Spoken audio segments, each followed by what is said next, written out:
வணக்கம் நண்பர்களே. மீண்டும் ஒரு நிகழ்ச்சியில் உங்களை சந்திப்பதில் மிக்க மகிழ்ச்சி. இன்றும் இந்த வள்ளுவர் தொடர்பான சில விஷயங்களைத்தான் நான் உங்களுடன் பகிர்ந்து கொள்ளப் போகின்றேன். வள்ளுவர் பற்றிய உருவச்சிலை, அது பற்றிய ஒரு கருத்து நிலை இன்றைக்கு நம்முடைய பெரிய பேசுபொருளாக இருக்கிறது. வள்ளுவர் என்கின்ற ஒரு உருவம் பெரும்பாலும் தமிழ் சூழலில் அல்லது இன்னமும் அகில உலக சூழலில் அங்கீகரிக்கப்பட்ட ஒரு பிம்பமாக, ஒரு படிமமாக அது இருக்கிறது. ஆனால் அதனுடைய தொன்மம் தொடர்பான ஒரு கருத்து நிலையை நாங்கள் அறிவது மிகவும் அவசியமானது. வள்ளுவர் வாழ்ந்த காலத்திலே நிழற்பட பிரதிகளில் அல்லது நிழற்படம் எடுக்கின்ற எந்த விதமான தொழில்நுட்ப சாதன முயற்சிகளும் இல்லை.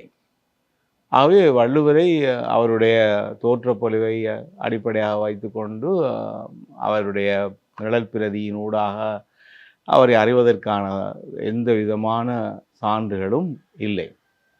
ஆகவே ஒரு கற்பனை வடிவம்தான் வள்ளுவருக்காக நாங்கள் கொடுக்கப்பட்டது என்று குறிப்பிடலாம். பொதுவாக நம்முடைய தெய்வங்கள் குறித்த கருத்து நிலையில் இந்த கற்பனை வடிவங்களை நாங்கள் பார்க்கிறோம். அதாவது நம்முடைய பல்வேறு விதமான தெய்வ பிம்பங்கள், தெய்வ வடிவங்கள் நம்முடைய இருக்கின்றன. ஒன்றில் அவற்றை மொழி ரீதியான வடிவமாக நாங்கள் பார்ப்போம். உதாரணமாக குனித்த உருவமும், கோவை செவ்வாயில் குமண் சிரிப்பும், பனித்த சடையும் பவளம் போல்மே பால்வெண்ணரும் என்று குறிப்பிடுகிற ஒரு சூழல் ஏதோ ஒரு வகையில் அனுபூதி மான்களுடைய கடவுள் பற்றிய ஒரு தோற்றப்பொழிவை நமக்கு தரும். அதுபோலவே பச்சைமா மலைபோல் மேனி, பவளவாய், கமலைச்செங்கண், அச்சுதா, அமரரே, ஆயிரதம் கொழுந்தே என்று சொல்லுகிற அந்த பாடல் எங்களுக்கு விஷ்ணு பற்றிய ஒரு கருத்து நிலையை காட்சி படிவமாக தரும். இது ஒரு விதமான கற்பனை. ஆனால் அந்த கற்பனை நமக்கு உள்ளே காட்சி படிவமாக விரிகிற பொழுது அதை அடிப்படையாக வைத்து கொண்டு சிற்ப சாஸ்திரிகளும் ஓவியர்களும் இவ்வாறு இந்த உருவங்களை செதுக்குவதும் வரைவதும் வழக்கமாக இருந்திருக்கிறது. நம்முடைய பண்பாட்டு சூழலிலே இதுதான் தொடர்ந்து வளர்ச்சி பெற்று வந்திருக்கிறது. இது தவிர இன்னமும் சில செய்திகளை நாங்கள் அறிந்து கொள்ளலாம். உதாரணமாக தமிழகத்திலே பல இடங்களிலே கற்சிலைகள் காணப்படுகின்றன. உதாரணமாக அது ஐயனாருடைய கற்சிலைகள் அல்லது ஆண் தெய்வங்கள், பெண் தெய்வங்களுடைய கற்சிலைகள் என்பவை பின்னாட்களில் அந்த தோற்றப்பொழிவை நாங்கள் வெளிப்படுத்துவதற்கான ஒரு சான்றாக இருக்கிறது. உதாரணமாக ராஜராஜனுடைய உருவம் பல்வேறு இடங்களிலே இருந்திருக்கிறது. அது சில கோவில்களிலே கற்சிலையாக இருந்திருக்கிறது என்பது ஒன்று. இன்னொன்று, ஓவியங்களாக ராஜராஜனுடைய வடிவம் வரையப்பட்டிருப்பதை நாங்கள் பார்க்கிறோம். தஞ்சாவூர் பெரிய கோவிலில் உள் சுற்றாலையில் ராஜராஜனும் அவருடைய பட்டத்தரசியும் கருவூர்த்தவருமாக தில்லை அம்பலத்தை வழிபடுகிற ஒரு ஓவிய முறைமை இருக்கிறது. அதை அடிப்படையாக வைத்து கொண்டு ராஜராஜனுடைய கோலப்புனைவை எங்களால் குறிப்பிட முடியும். ஆகவே இவ்வாறு பல தளங்களில் சில சொல் மூலமாகவும் சில கற்சிலைகள் மூலமாகவும் இன்னமும் வேறு வேறு உலோகங்களாலான உருவங்களின் ஊடாகவும் ஓவியங்களின் ஊடாகவும் இவ்வாறான வடிவங்களை கட்டமைத்து கொள்ளுகின்ற ஒரு முறைமை நமக்கு தொடர்ந்து வளர்ச்சி பெற்று வந்து கொண்டிருந்திருக்கிறது. அப்போ இந்த பின்புலத்திலே தான் வள்ளுவருடைய உருவம் எந்த மாதிரி இருந்திருக்கும் என்கின்ற ஒரு கருத்து நிலையை நாங்கள் கொள்ள வேண்டியிருக்கிறது. ஒன்றில் பல அறிஞர்கள் குறிப்பிடுவது போல வள்ளுவர் ஜைன சமயத்தை சேர்ந்தவராக இருந்தால் அவருடைய உருவப்பொலிவு வேறாக இருக்க வேண்டும்.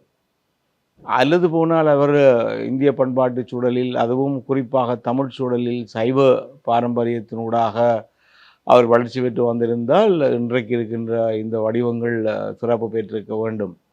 அப்ப இவ்வாறு இந்த வடிவச் சர்ச்சை தொடர்ந்து நம்மிடையே நிலை பெற்று வந்திருக்கிறது.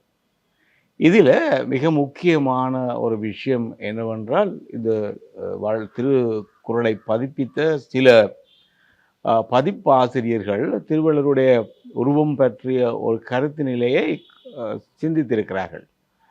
அந்த சிந்தனையினுடைய வெளிப்பாடாகத்தான் திருவள்ளுவருடைய சிலை நமக்கு உருவானது என்று குறிப்பிடுவார்கள். குறிப்பாக 1930களிலே சரவண பெருமாள் ஐயர் என்று சொல்லப்படுகின்ற ஒரு பதிப்பாசிரியர் தான் இந்த வடிவ புனைவை முதலில் அவர் நமக்கு தந்தவர் என்று குறிப்பிடுவார்கள். அதாவது இந்த வடிவ புனைவு எவ்வாறு வந்திருக்கிறது சொல்லி சொன்னால், இந்த சரவண பெருமாள் ஐயருடைய அந்த வடிவ புனைவிலே தலையில் கொண்டை, தாடி, முகத்திலே தாடி, தோளில் குறுக்கே யோகப்பட்டை, இடக்கையில் சுவடி, வலக்கையில் சென் முத்திரை, இடையில் ஒரு ஆடை அணிந்த நிலையில் இவர் சித்தரிக்கப்படுகிறார். அதாவது ஒரு மரத்தடியில் அவர் யோக நிலையில் அமர்ந்திருப்பதாகவும் அது காணப்படுகிறது. அது மாத்திரமல்ல, அவரை இருவர் வணங்குவதாகவும் அந்த அமைப்பு இருக்கிறது. ஆகவே இது ஒரு வகையில் வள்ளுவர் பற்றிய வைதீக மரபினுள் வள்ளுவரை உள்ளடக்குகின்ற ஒரு மரபின் அடிப்படையில் இந்த வள்ளுவருடைய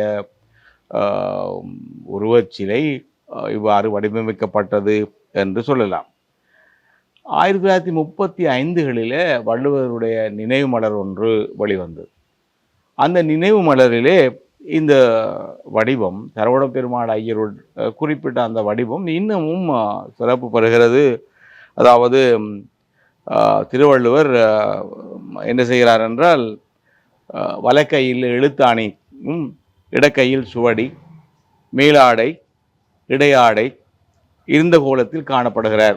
இது இன்னும் ஒரு வகையில் இந்த நினைவு மலரில் திருவள்ளுவருடைய வடிவம் இருக்கிறது.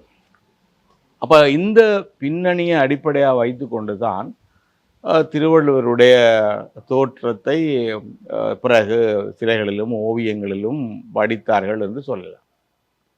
இதில் இன்னும் ஒரு முக்கியமான ஒரு குறிப்பை சொல்ல வேண்டி இருக்கிறது என்னவென்றால், திருவள்ளுவரை ஒரு தமிழ் புலமைத்துவம் மிக்கவராக கட்டமைக்கிற ஒரு சூழலிலே தமிழ் புலமைத்துவம் மிக்கவர்கள் எல்லோரும் அவர்கள் ஜடாமுடி தரித்திருப்பார்கள், தாடி மீசை உள்ள கோலத்துடன் அவர்கள் இருப்பார்கள், வெள்ளாடை அணிந்திருப்பார்கள் என்று ஒரு புலமைத்துவ அடையாளம், வெண்மையான ஆடை, மற்றது முகத்திலே தாடியும் மீசையும் தலை ஜடாமுடி என்ற அந்த பண்பாடு இருக்கும். ஆகவே திருவள்ளுவர் ஒரு புலவர் என்கின்ற ஒரு கருத்து நிலையில கொண்டாடுகிற ஒரு மரபு இருக்கிறது. ஆனால் இருந்த கோலத்தில் தான் அளவுக்கு அதிகமான இந்த சிலைகள் அமைக்கப்பட்டிருப்பதை பார்க்கிறோம். ஆகவே இருந்த கோலத்தில் ஜடாமுடியுடனும் தாடியுடனும் அவர் கையிலே ஈட்டையும் எழுத்தாணியையும் வைத்திருப்பதற்கான ஒரு சூழலையும் உருவாக்கி இந்த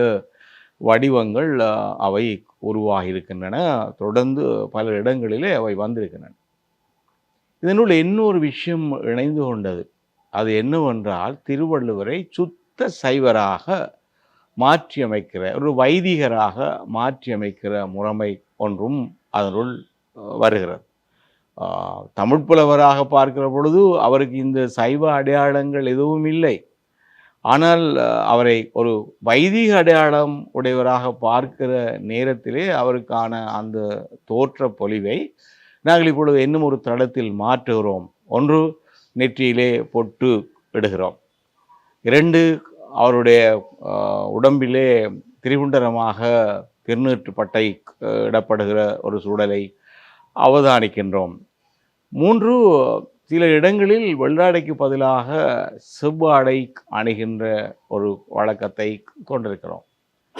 ஆகவே இவ்வாறான ஒரு சூழலில் பல்வேறு இடங்களில் வள்ளுவர் உணரப்பட்டு அவர் ஒரு சுத்த வைதிக மதம் சார்ந்தவராகவும் ஒரு தமிழ் புலவராகவும் நம்முடைய கட்டமைக்கப்பட்ட வள்ளுவருடைய படிமங்கள் இருக்கின்றன.